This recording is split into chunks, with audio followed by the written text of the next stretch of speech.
Hi, I'm Leanne Ely. I'm a nutritionist, a New York Times best-selling author, and some people even say I'm a life coach. I started the Daily Dish Show to share my story, my truth, and my journey to vibrancy, and to inspire others to do the same. Because it's all about grit, perseverance, and finding a way despite the odds. It's about embracing the whole woman, not just the parts that are easy to love, and feeding her heart, mind, body, and soul. But I found that this isn't just my story, it's your story too. It's go time. This is the Daily Dish. So this week I told you it was C week, so brought to you by the letter C. And I want to make sure that we kind of go through some of these things, because I think for most of us is that when we think about ourselves, we don't usually think about ourselves in the best light, do we?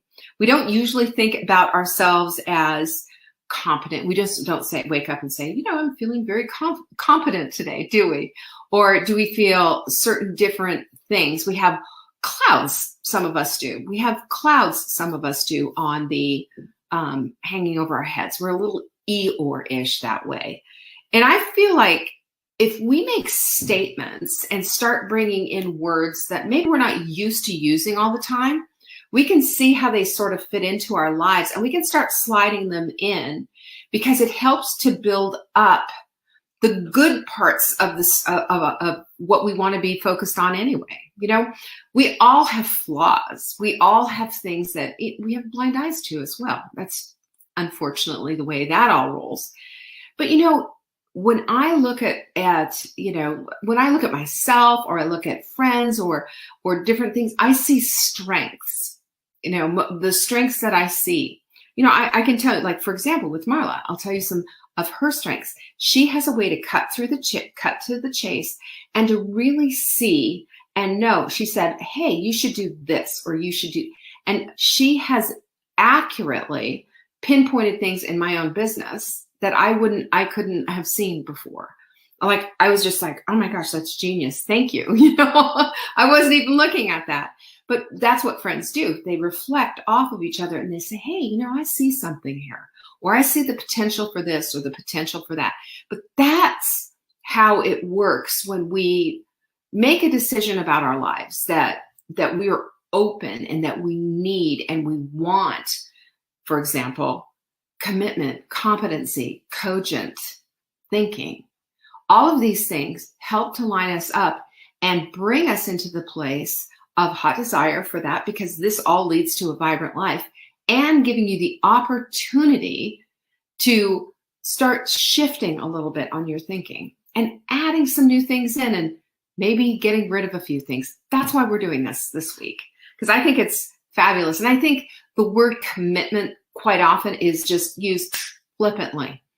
And I believe that being committed is something that's a daily thing. And any of you who have been married or that are married, and by the way, happy anniversary to, guess whose anniversary it is today? Who do you think? It's Jenny's! 17 years, Jenny? Isn't that how long you've been married? Anyway, congratulations and happy anniversary to Jenny. So what does that tell you? I mean, that's commitment right there. 17 years of marriage, 18 years of marriage. So what is that? That's commitment. That's a commitment. Even when, I'm going to tell you something, as much as we love Ian, and as much as we love Jenny, probably there's been a time or two when things haven't been so great that day. Can I just say, maybe? Even so, with a commitment, just because there's a little bit of stickiness, or there's a little rock and, a little whatever, what happens? The commitment is the thing that trumps the bad day. The commitment is the thing that trumps an argument or a disagreement. It's the commitment. And that commitment is the foundational principle of what keeps marriages together, what keeps friendships together, and what keeps any kind of relationship together. Really, your relationship with your kids. You're committed out of love, even when they do things that you don't want them to do. My son and I went through a really horrible period when, I would say, from about the time he was 15 to 19. So, do the math. It was a long time, and it was just, it broke me. It broke me. And this, again, this is a Marla. This is one of her ideas that I didn't think of. And she said, put a picture of him in your wallet of when he was really sweet and one of your pictures that you loved. And I had this one little picture of him, and he was wearing a little train shirt, and he had his little haircut and just smiling and cute, no tattoos, just sweet. And that was the little picture that I looked at when I prayed for him, because the condition of our relationship was so shaken that just thinking about it, I wasn't really liking him a whole lot. I loved him. It was his mother. But my commitment to him was to pray for him and to get that connection back somehow. And it happened. And I'm proud to tell you about that. But, when you're 100% in, playing full out, commitment goes through thick and thin.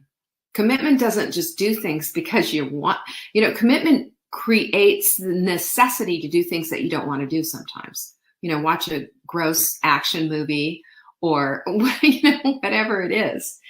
But every time that we think about what commitment is, we have to go back and look at how commitment changes the way that we do things. Commitment says, I'm going to show up and do it anyway.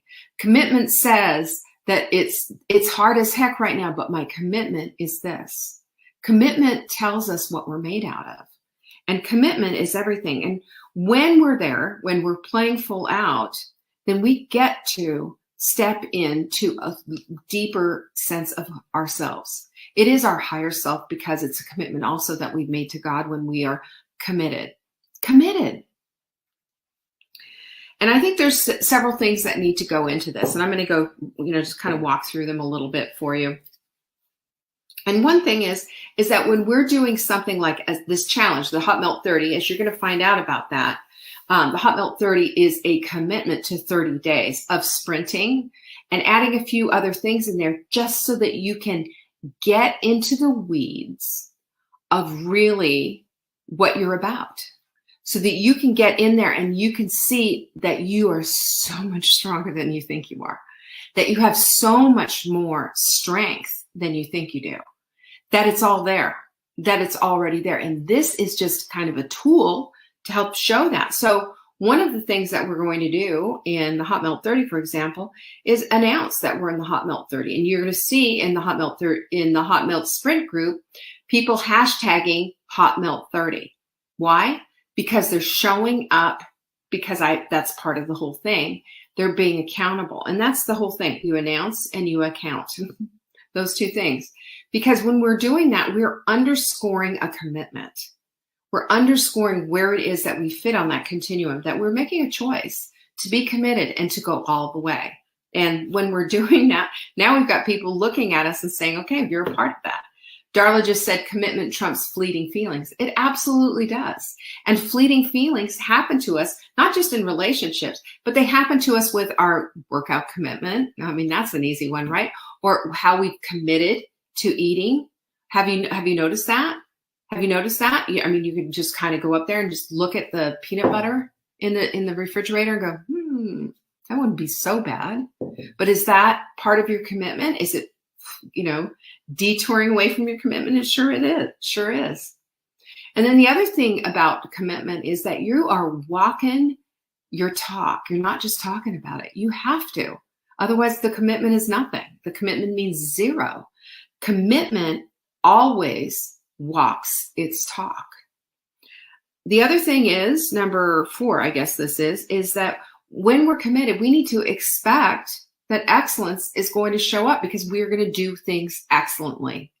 Now, we know that perfection isn't on this side of glory. We know that. A lot of us still struggle with all of that nonsense and what have you, but we don't have to go there ever, do we? Because perfection is not, it's going to paralyze us. But when we expect excellence, we're saying we have an expectation of ourselves. Nothing wrong with that. Excellence doesn't mean perfect. Excellence means doing your very best, right? And that's always going to take you where you want to go.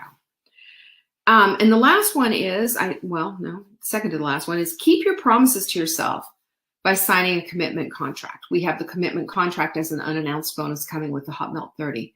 When you're committed, you're signing contract. That's how you buy houses and cars. When you're committed, you do things, you do certain things, and you perform your end of the contract, your end of the deal. And when you sign a commitment contract, what you're saying is, I'm all in. What you're saying is, I'm worth it. What you're saying is, I am not going to allow these feelings of not wanting to do something to get in the way. I'm going to stand my ground and do my thing. Boom.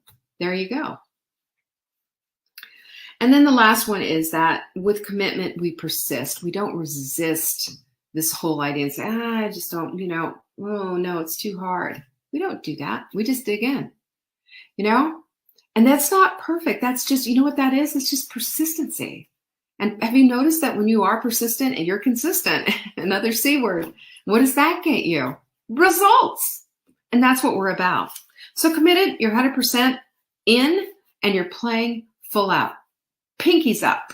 That's what I say about that one. I love being committed. It just makes it easy. And when you're 100% committed, it's easier than being 95% committed, because then you're not getting exhausted with all this mental fatigue and trying to figure out, should I, shouldn't I, shouldn't I? It's just, this is what it is. And we're done. Ta-da. It's easy. All right. The second one is competent. And this harkens back to the thing that I said before, you are stronger than you think. You are competent. You get it. You've got it. You're not just flailing around on this earth thing saying, oh, I just can't. That's not true. You can. You have everything inside of you already to figure this thing out. And everything is always figure outable. We know that, right? But the other thing is that you have Professor Google at your fingertips. You've got question and answer every Friday, don't you? Right? You just don't forget, send them into support@savingdinner.com. Question for Leanne on Friday in the subject line. I completely forgot about that today. But you have access to everything that you need. Everything that you need to know, to understand, and to grow. Everything. It's all there. And do you know that a lot of the great classic books you can even download from the internet? You can listen to books if you want. I have an Audible. There you go, Juanita. I have an Audible subscription, and it's one of my favorite things. I have a bunch of books that I listen to. I have subscriptions to all these different things that all help me to do better. And this keeps you competent. It keeps you competent because you feel like, yes, I know what my next step is. And the other thing is that we have a tendency, and you know this, to have these like subtle put downs in your head. Oh, well, I can't do that. That's too hard. Oh, the answer to that is, I know what I am confident and competent. I can do this. I am capable. I am able. Yes, I am. Yes, I can do this. Because when you decide that you can do something, and when you make that decision in your head, something changes. You're shifting, recalibrating and going a different direction. And that makes all the difference in the world. And then the other thing about that I believe that is part of the whole competency equation, if you will, is that you're always learning. What does that mean? Well, you're learning new skills. You're reading constantly, or you're listening to books, or you're finding something. I've got in my little planner here, I have some stuff that I've copied off of transcripts that I have from a video, because I hate watching videos. It's just sitting there for 45 minutes watching a video. No, just transcribe it for me. And then I go through and I read them, and I'm an active reader. That's what my skills are. One of my goals is I'm an active reader. Active reading means that you're in it, you're learning, and you're applying all of those things. This keeps competency, top of mind and top of skill set as well. And the third one is a little different, is cogency. Now you've heard of making a cogent argument, and that just means that is surmising that the argument that you're making, and I could ask our lawyer here, Sarah, but that's surmising that the argument that you're making is well thought out, researched, and it has, it has deductive and inductive reasoning in it so that you can figure out exactly what the heck is going on with everything, right? That's exactly what it is. So you've heard the term a cogent argument. So it means that you're convincing, you're believable, you've got your facts straight. And it's by virtue of that clear presentation or even an objective that you're trying to accomplish. Like, you could say, I'm cogent. I made an argument for myself on why I'm going to crush this hot melt 30, whatever it is that you want to. But it's telling, it's relevant, and it's pertinent to all that's inside of you that wants to give it your best shot. Cogency helps us to do that because it's clarity, really, isn't it? Combined with a deep knowing and a deep understanding. That's what it is. And that's what our mind is really set on that. And also I wrote this out, that cogent allows for a new way, different tactics. Because here's the thing, when you are operating from a place of cogency, you're also looking and evaluating all the time and saying, hey, this little tactic or whatever that I thought was so great, not working. Gotta go. That is just not, this is not something that needs to be in the lineup here. It's gotta go. Pluck it out like a weed, take it out. It's no good. So when we understand this, that cogency, that this whole thing uses logic and reason. Things are laid out and this is what it is. There's no argument there. You almost can't argue against it. This is when you know that you've got, you've made a really good argument. You made it really together. So we have tools for that, right? The experience file to me is one of the best tools that you can have in your back pocket. Pull out the experience file when needed. Now, the experience file, for anybody who doesn't understand what it is when you have like an old memory, an old tape, or something that you just keep spinning over and over and over again in your head and reliving, or, you're telling yourself, I don't know, whatever awful stuff that you are. The thing that we need to do with the experience file is look at the lesson that can be learned and pull that out. That's the experience that we want to keep. And the rest of it, that needs to go. Because there's always a lesson, like maybe I needed to listen more. Maybe I needed to do, I should have researched this more thoroughly. Maybe I needed to do whatever it is. We all have something where we look back and go, oh, what was that all about? And instead of going through the whole thing all over and over again, which is, by the way, mentally exhausting and also takes you off focus for the things that you really want, we just pull the experience out. That's what we call the experience file. And it's a good thing to have. It's a reference place. That's all we need. So we have the experience file. We also have communication, right? We have communication. What can we use for communication? We can write an email. We can send a card. We can say something. I have as my goal, one of my goals is I'm an active reader and I invest my heart, mind, and soul into my relationships. I shared this on Saturday. And so today, one of the things I asked Mark to do for my birthday is acts of service are just big deal for me.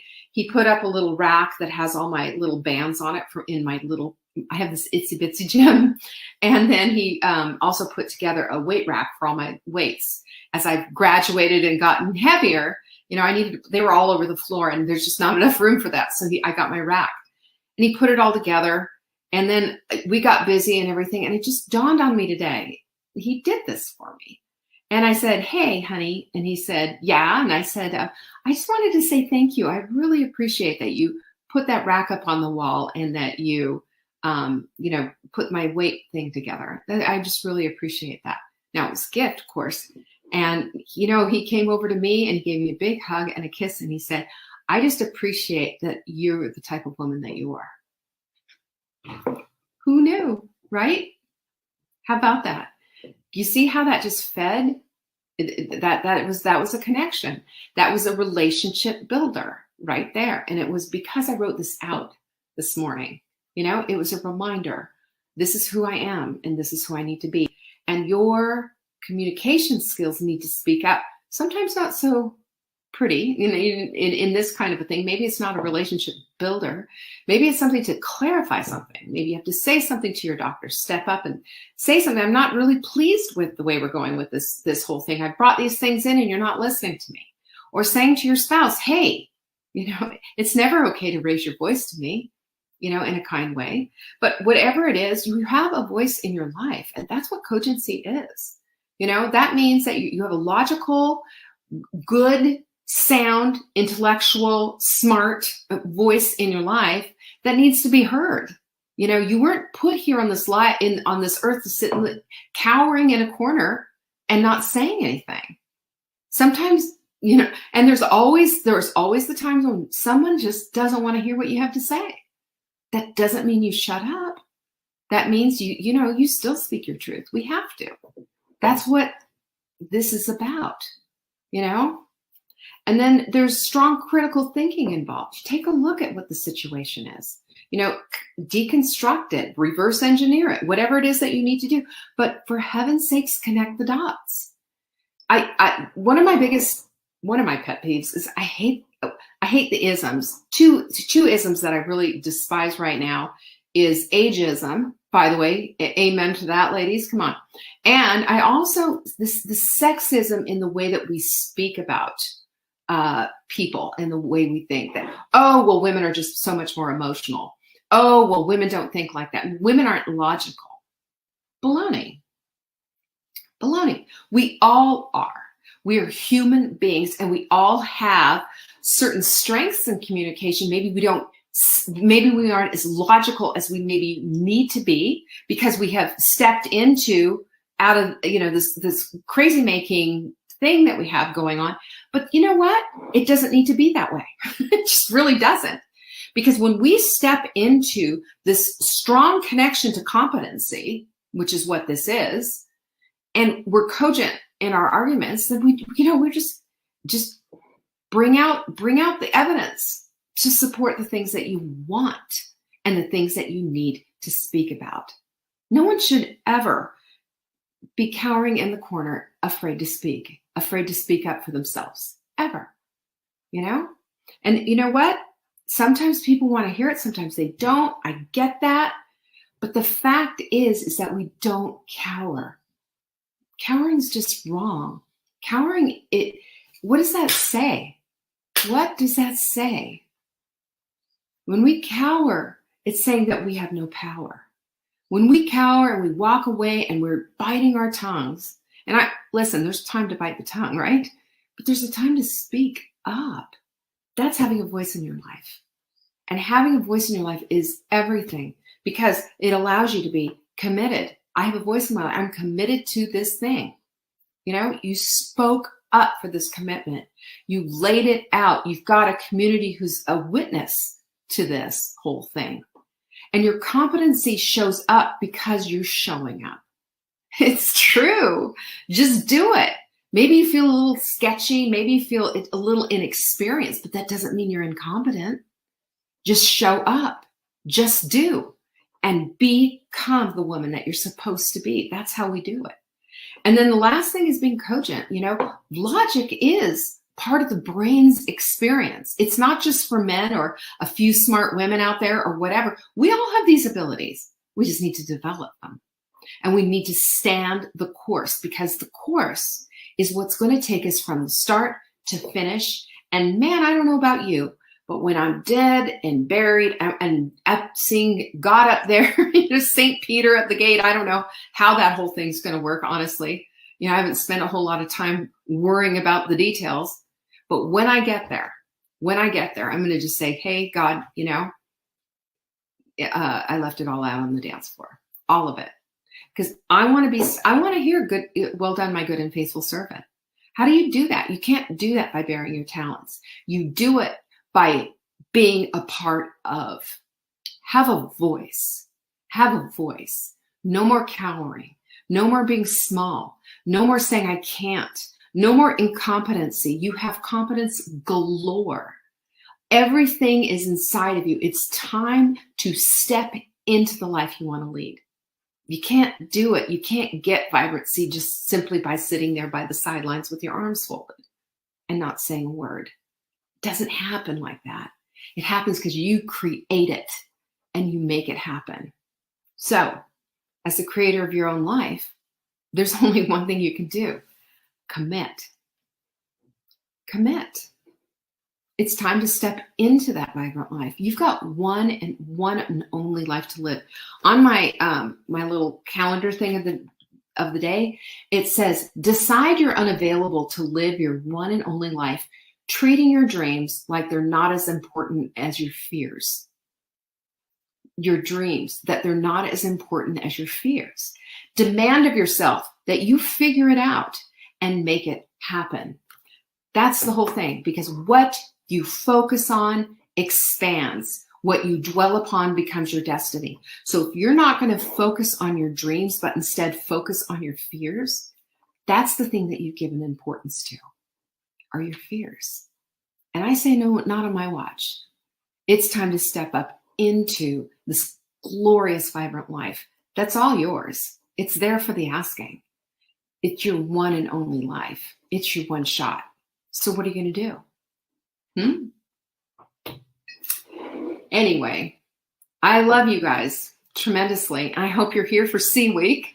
Today was commitment, competency, and cogent. You're the best. I appreciate you all. Amen, Sarah. She says, my fears will not be my destiny. Absolutely not.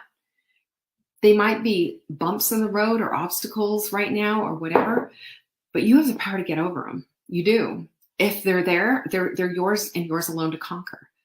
We all have a massive ability inside of us that we haven't even tapped yet, haven't even begun to tap yet.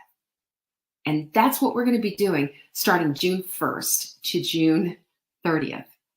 That whole month of June is just going to be a power challenge.